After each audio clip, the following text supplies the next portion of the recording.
Sore pendengar kerja dimanapun Anda berada, salam sejahtera. Ketemu dengan saya Pras hari ini di hari Kamis 30 September 2021.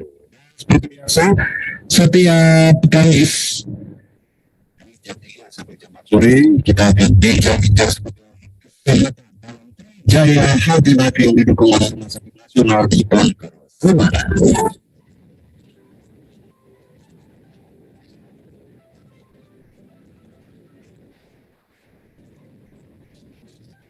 Sakit jantung pada wanita.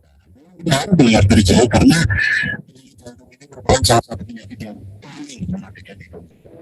Bahkan menurut WHO penyakit jantung itu menyebabkan kematian Indonesia, dan tingkat kematian akibat penyakit jantung di tahun 2016 saja ini mencapai 122 orang per 100.000 populasi. Untuk membahas lebih lanjut tema kita hari ini menurunkan sakit jantung pada wanita. Ini dalam rangka hari jantung sedunia tanggal 29 September kemarin. Kita sudah bersama narasumber kita Dr. Safri November Sufli alias SPJP. Selamat sore Dr. Safri. Selamat sore Mas Pras. Ya, Saya terdengar? sangat ketat sekali dokter. Alhamdulillah. Sehat ya Mas Pras? Mas Filipin, sehat semuanya dokter, sehat juga ya. Alhamdulillah, tetap berkarya ya walaupun pandemi. Ini saya lihat dokter sibuk nih, lagi ada tindakan medis atau gimana dok? Ya mohon maaf ini ada sito tadi terus jadi rada buru-buru. Tapi alhamdulillah udah selesai, udah beres ya. Tapi ya beginilah kostumnya masih ala-ala. Atau pemirsa ini bisa lihat kesibukan kita masing-masing gitu ya dokter. Oke, ini pertemuan kita yang ke berapa ya dokter? Sudah berapa kali saya nggak ketemu sama. Jangan bosen ya Mas Pras dengan saya. Ya, ini namanya jantung, tapi khususnya jantung pada wanita. Memangnya ada perbedaan nih, sakit jantung pada wanita dokter? Ya betul Mas Pras, saya izin ini mengangkat topik yang mungkin tidak biasa. Biasanya kan penyakit jantung pada wanita, tapi tentunya mungkin yang pria juga bisa mendengarkan, kan punya mungkin ibu, punya istri atau mungkin anak perempuan. Jadi sama-sama agar lebih paham lah tentang sebenarnya apa sih resiko penyakit jantung pada wanita. Ya tadi memang sudah disinggung. Kalau dari data, saya apresiasi tuh tadi Mas Pras punya datanya ya tentang penyakit jantung. Memang banyak kejadiannya. Dan data menunjukkan bahwa penyebab terbanyak kematian di wanita itu juga penyakit jantung. Bahkan dibilang silent killer. Kalau saya terus terang kurang setuju itu Mas Pras istilah silent killer, karena sebenarnya enggak diem-diem amat, enggak benar-benar silent. Harusnya ada tanda gejala yang mestinya memang kita bisa aware, kita bisa ketahui, dan tentunya kita bisa cegah. Nah, wanita ini memiliki karakteristik yang berbeda dengan pria, sehingga wanita memiliki paparan resiko penyakit jantung yang juga berbeda dengan pria. Hormonal, kemudian juga peran wanita hamil, kan nggak mungkin pria hamil ya, tapi wanita hamil, melahirkan itu beban jantung luar biasa, sehingga juga berpotensi menimbulkan penyakit jantung ke depannya.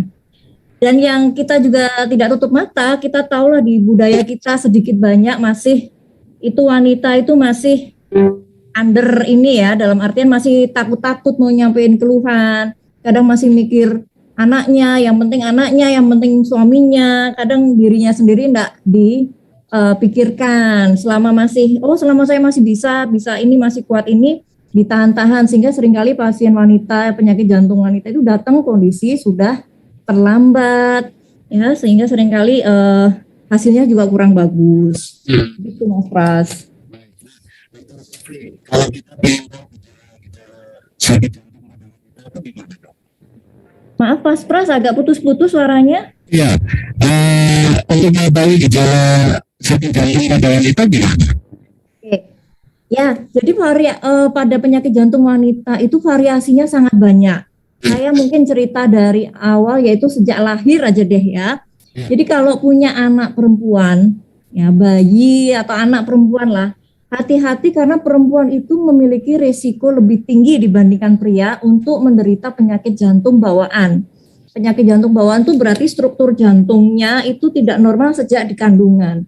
Yang mungkin harus sekatnya nutup, ini tidak nutup. Harusnya pembuluh darahnya nutup, ini masih terbuka atau sebaliknya. Jadi kayak jantung bocor segala macam. Nah itu wanita prevalensinya lebih tinggi kejadiannya daripada pria.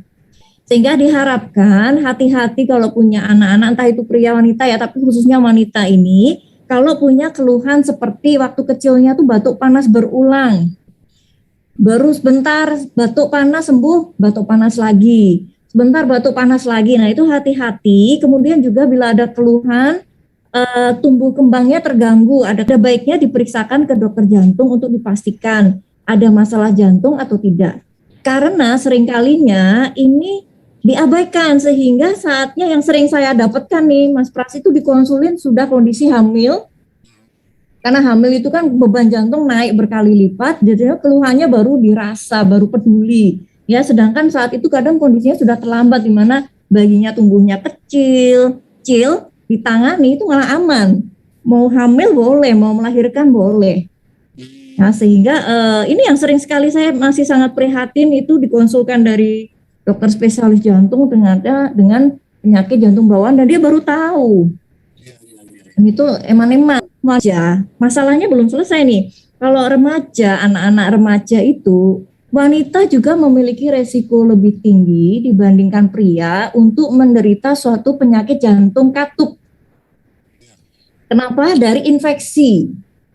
Nah, hati-hati juga kalau anak-anaknya ngeluh kok sering sakit tenggorok, nyeri telan, tapi juga berulang, kemudian disertai beberapa keluhan nyeri sendi yang berpindah, pegel-pegel, nyeri di sini pegel, terus pindah, sembuh, pindah nyeri sisi lain. Nah, itu harus hati-hati ya sebagai orang tua kalau punya anak-anak, terutama wanita juga karena kejadiannya juga banyak di wanita, itu adalah terjadinya suatu infeksi rematik.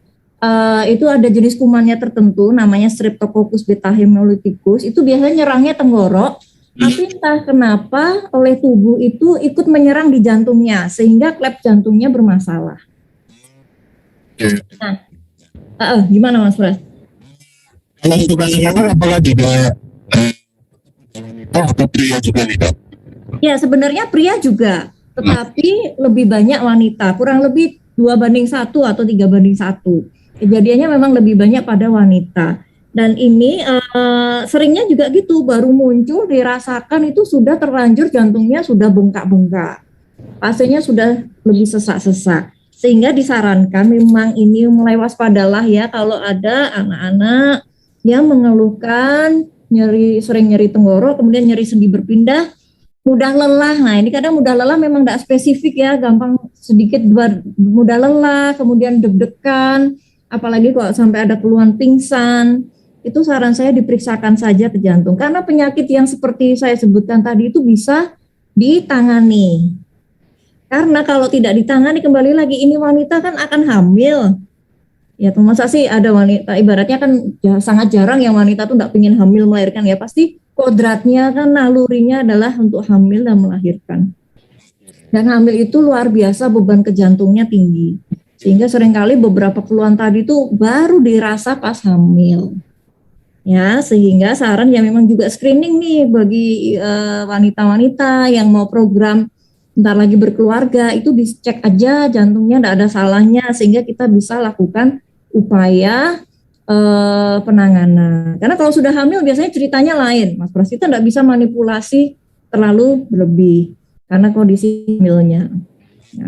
Nah, yang pas hamil ini juga kasihan nih wanita. Dalam artian begitu hamil itu juga resiko peningkatan beban jantung tadi meningkat.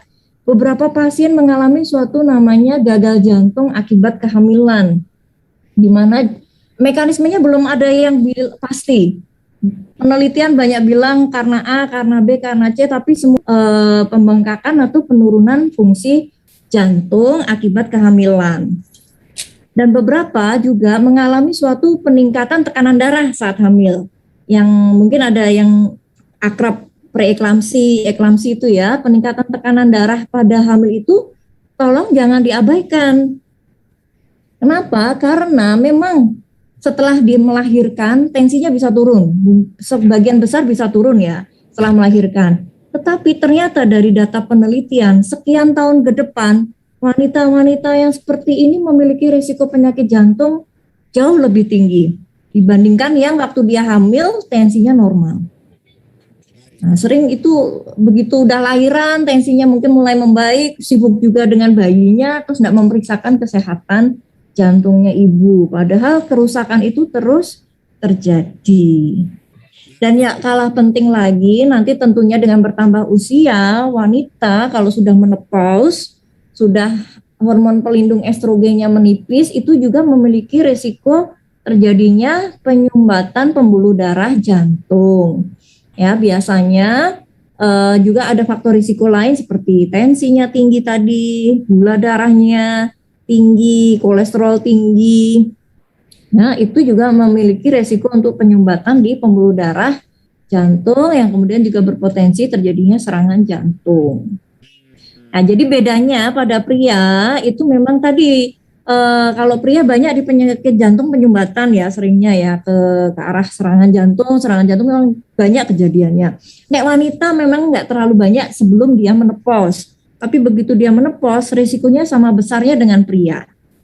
Tapi yang tolong sekali saya ingin sekali ini saya prihatin dan PR saya ingin ini salah satunya di media. Ini saya berterima kasih dibantu untuk edukasi, terutama adalah wanita-wanita yang masih usia subur.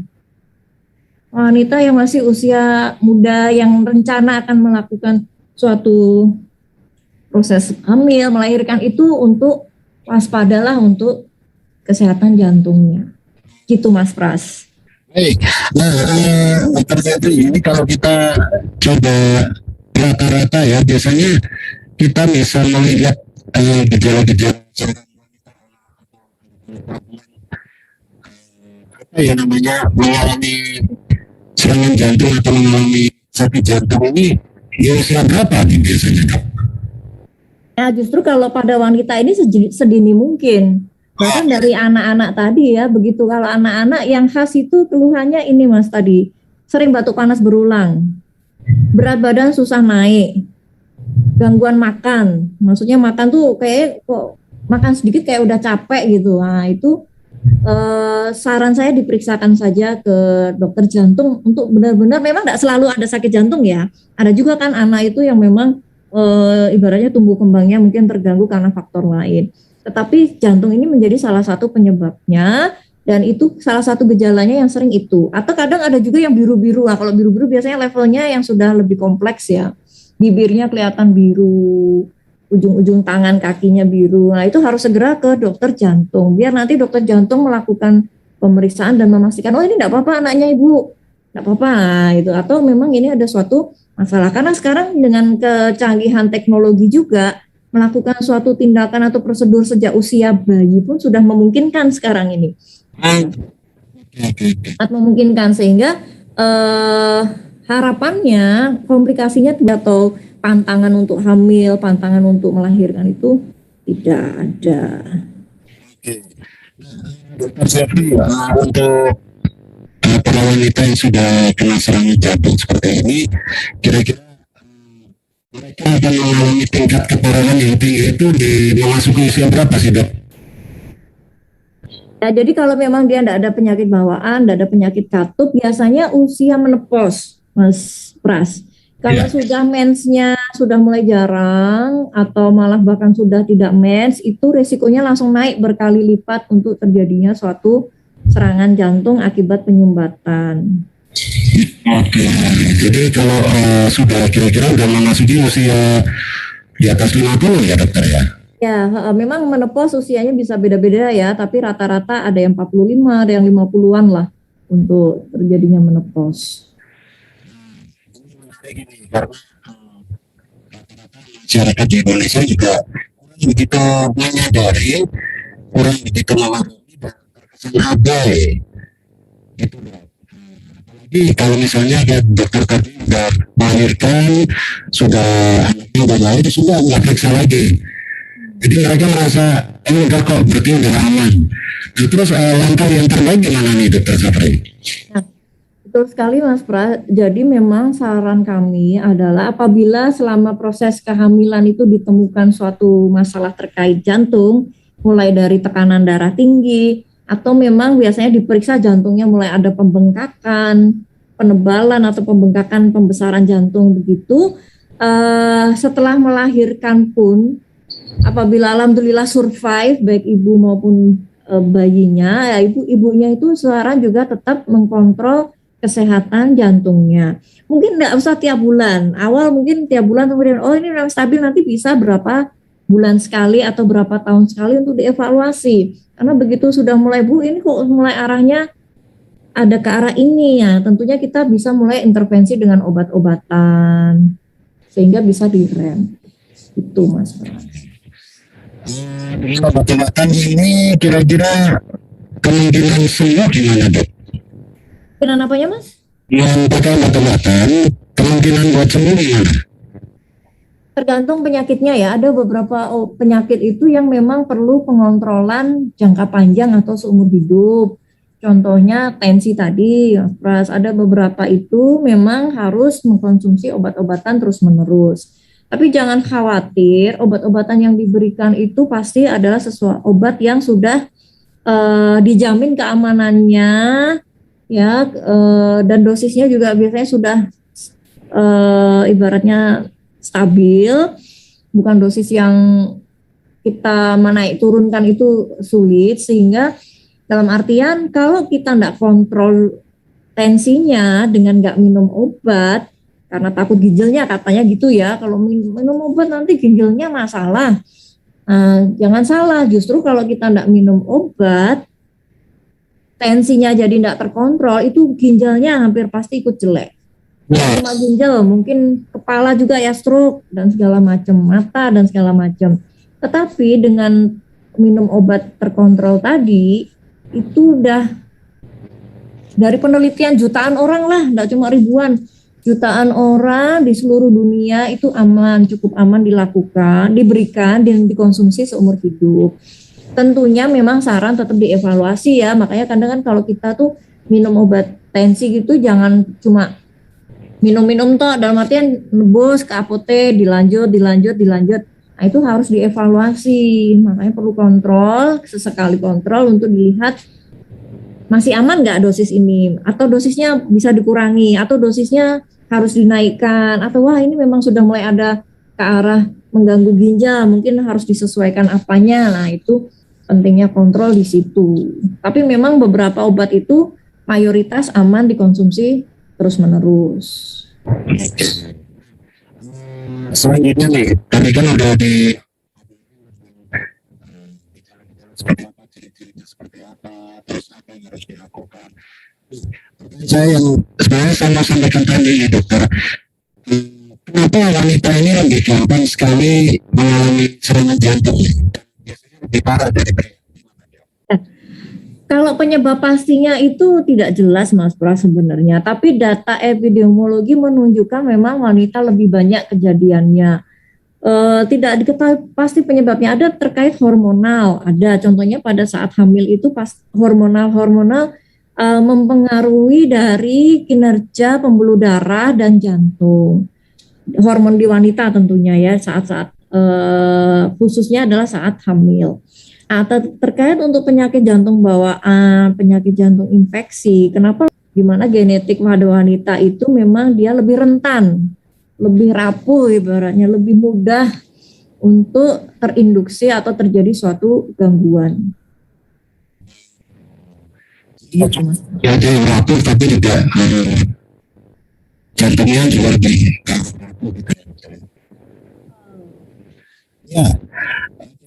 Kita akan lanjut lagi dokter, dan pendengar atau pemirsa, saya sampaikan ini dialog kita dalam radio bisa Anda saksikan juga di channel YouTube-nya Rumah Sakit Nasional Diponegoro Semarang, jadi search saja RS Nasional Diponegoro, kemudian Instagram rsnd_SND, bisa lewat Facebook Rumah Sakit Nasional Diponegoro. Kalau Anda punya pertanyaan-pertanyaan atau mau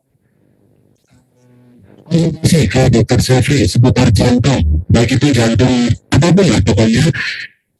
Kesempatan ini menyampaikan ke WhatsApp-nya Tri Jaya Semarang di 0818403898. Sekali lagi. Sehingga di mana saat beban jantung tinggi tadi seperti saat hamil itu kita sudah bisa antisipasi.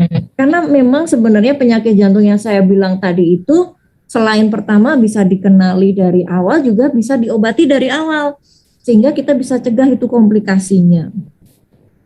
Gitu. Nah, jadi apa yang bisa kita sarankan ya terutama ini wanita-wanita yang akan merencanakan suatu berkeluarga itu untuk men-screening kesehatan jantungnya. Khususnya adalah yang punya riwayat-riwayat seperti tadi lahir prematur, mudah lelah, gampang sesak, apalagi biru-biru. Nah, kadang keluhan juga tuh yang tadi saya singgung, nyeri sendi berpindah. Ya. Nyeri di tangan, nanti sembuh pindah siku, sembuh pindah tangan satunya, sembuh pindah kaki. Itu salah satu tanda juga itu ada penyakit jantung rematik.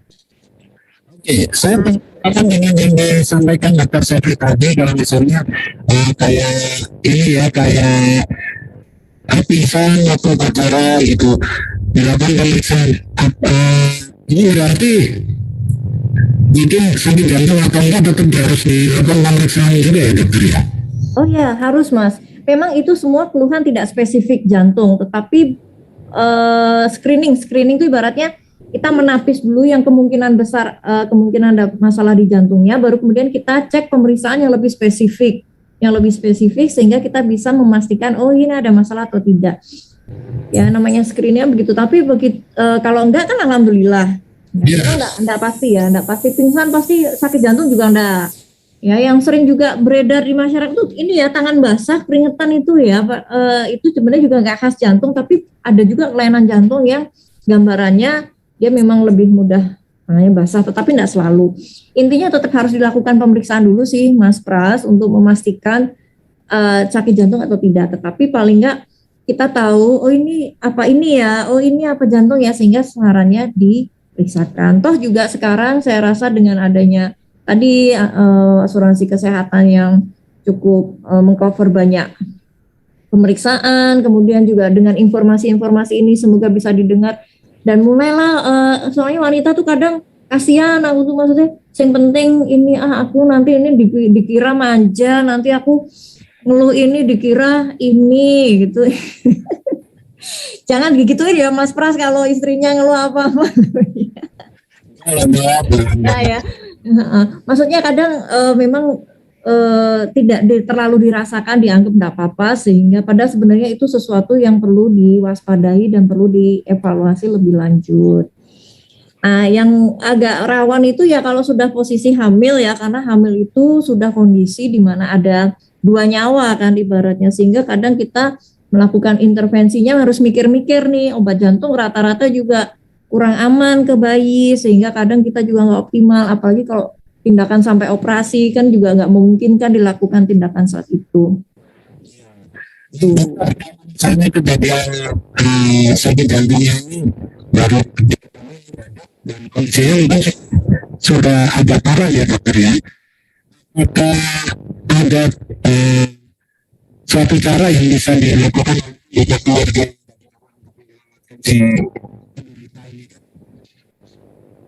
Mas Pras kok putus-putus? Nah, padahal nih, tanya saya cepat kencang ya dokter. Cuman kadang hilang terus ini. Gimana Mas kalau waktu kecil? Maksud saya, kalau misalnya ada kejadian di rumah gitu ya, penderita jantungnya diketahui baru mendadak dan sudah agak parah. Pertolongan pertama yang bisa dilakukan. Ya. Oh ya, betul. Pertolongan pertama itu sebenarnya juga penting, ini juga PR kita nih untuk mengajarkan untuk awam ya, untuk penanganan pertama pasien dengan langsung henti jantung mendadak ya. Memang sebenarnya ada tekniknya Mas Pras, mungkin suatu waktu kita diskusi tentang itu untuk pertolongan pertama pasien dengan henti jantung. Pada prinsipnya nomor satu adalah jangan panik dulu. Ya, jangan panik, panggil bantuan. entah itu telepon, entah apa, jangan ini sendiri ya, tapi juga jangan ditinggalkan sebisa mungkin, kecuali kita memang posisi di yang enggak ada HP apa ini ya. Jadi kita tenang dulu, cek respon pasien dulu, dipanggil namanya di ini benar-benar ini atau cuma pingsan aja, lihat nafas enggak gitu ya, dari cek respon. Kalau nggak ada respon maka harus segera panggil bantuan, telepon, teriak atau minta tolong tetangga apa, panggil bantuan dulu, baru nanti kita mendekat lagi ke pasien untuk dilebarkan jalan nafas. Yang saja kalau dia pakai baju ketat ya dilonggarin, kemudian kalau perlu harus posisi terlentang dulu, dan kalau bisa dilakukan pijat jantung, Mas Pras. Yang kita genjot itu ya, saya rasa di video di YouTube pun banyak. Kalau mau belajar bagaimana melakukan bantuan hidup dasar, itu pijat jantung itu sangat-sangat membantu pada pertolongan pertama henti jantung. Signifikan sekali Mas Pras. Karena begitu ditunda itu keberhasilannya makin kecil. Jadi kita dengan pijat jantung aja, namanya hands only CPR. Jadi hanya pijat jantung, nggak perlu pakai nafas bantuan. Karena kalau kita ngasih mouth to mouth itu juga teknik nggak gampang. Satu, kedua juga kita kan sekarang pandemi begini ya, resiko untuk penularan infeksi, sehingga kita lakukan CPR sampai bantuan tadi datang itu sudah sangat membantu. Karena memang kalau pada dewasa itu paling sering penyebab henti jantungnya itu memang jantung, masalah jantung. Kalau anak-anak beda, kalau anak-anak sampai tiba-tiba henti jantung itu seringnya masalah nafasnya yang bersumbat, sehingga memang tetap dilakukan pijat jantung, tapi tekniknya sedikit berbeda. Mungkin kita tidak bahas di sini. Tapi kalau kita ketemu dewasa tiba-tiba berhenti, nggak sadar, itu pikiran nomor satu adalah jantung. Dan kita kemudian selanjutnya lakukan pijat jantung, itu utamanya. Tekniknya bagaimana? Nah itu mudah-mudahan bisa kapanlah kita melakukan pelatihan. Sebenarnya tekniknya sangat mudah dan itu semua orang pasti bisa mengerjakan harusnya. Mau wanita, maksudnya enggak harus badannya gede untuk melakukan pijat jantung, itu enggak harus ya. Kita yang imut-imut atau yang ini pun bisa melakukan pijat jantung yang berkualitas. Itu sangat membantu itu. Ya, cuma sayangnya kan tidak semua masyarakat memahami dan menguasai dokter. Jadi memang perlu ada pelatihan ya bagi seluruh masyarakat. Jantung ini kan penyebab apa sakit jantung ini penyebab kematian yang paling tinggi di Indonesia. Iya. Kita juga ini menggalakkan sih pelatihan-pelatihan untuk bantuan hidup dasar. Paling enggak kalaupun enggak berani pijat jantung ya, tapi menurut saya juga enggak ada salahnya. Kalau masalahnya takut patah atau takut apa, patah tulang tuh masih bisa diobati lah ibaratnya ya, patah tulang. Tapi kalau henti jantung itu kalau enggak segera kita tolong, taruhannya nyawa ibaratnya. Nah kalau sampai mana tadi saya ngomongnya? Jadi kalau dilakukan tidak berani pun, paling enggak panggil bantuan dan kita posisikan jalan nafas pasiennya itu dikendor-kendorkan nafasnya, kemudian dicek respon, diajak ngobrol ini sambil itu sih lumayan ya, tetapi jauh lebih bagus kalau dilakukan pijat jantung Mas Pras. Pijat jantung di dadanya ini toh, di dada itu kan ada tulang keras itu di tengah dada kita. Nah itu dibagi dua, kira-kira ukuran dada itu segitu, kita bagi dua, nanti setengah bawah tangan kita di situ, terus kita tekan aja, genjot begitu sampai bantuan yang ahli datang. Gampang sih, tapi kalau dilakukan susah loh dokter. Oh gitu ya? Gimana, susah ya? Susah, ya.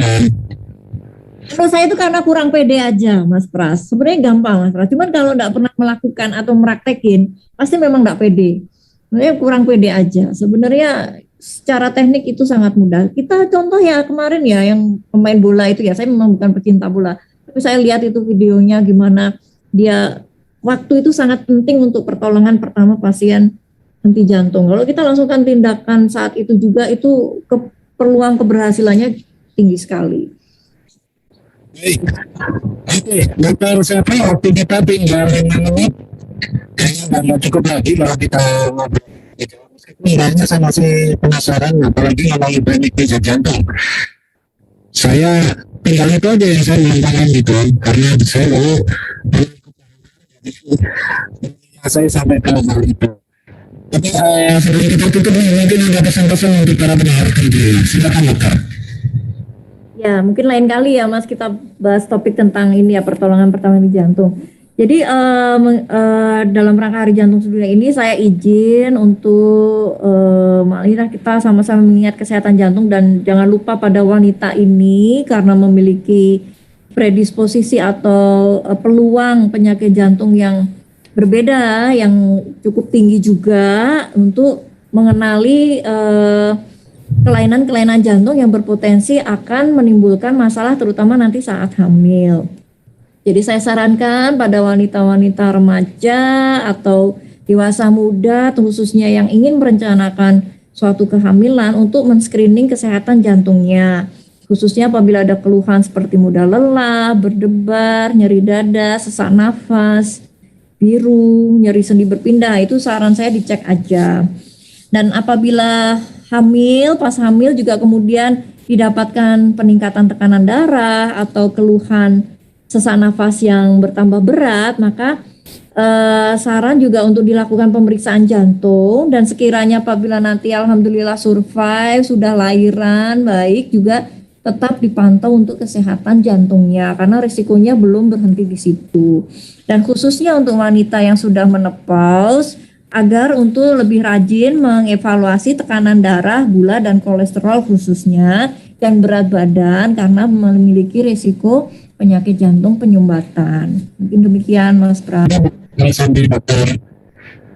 Semoga Mas Pras sehat selalu, stay safe.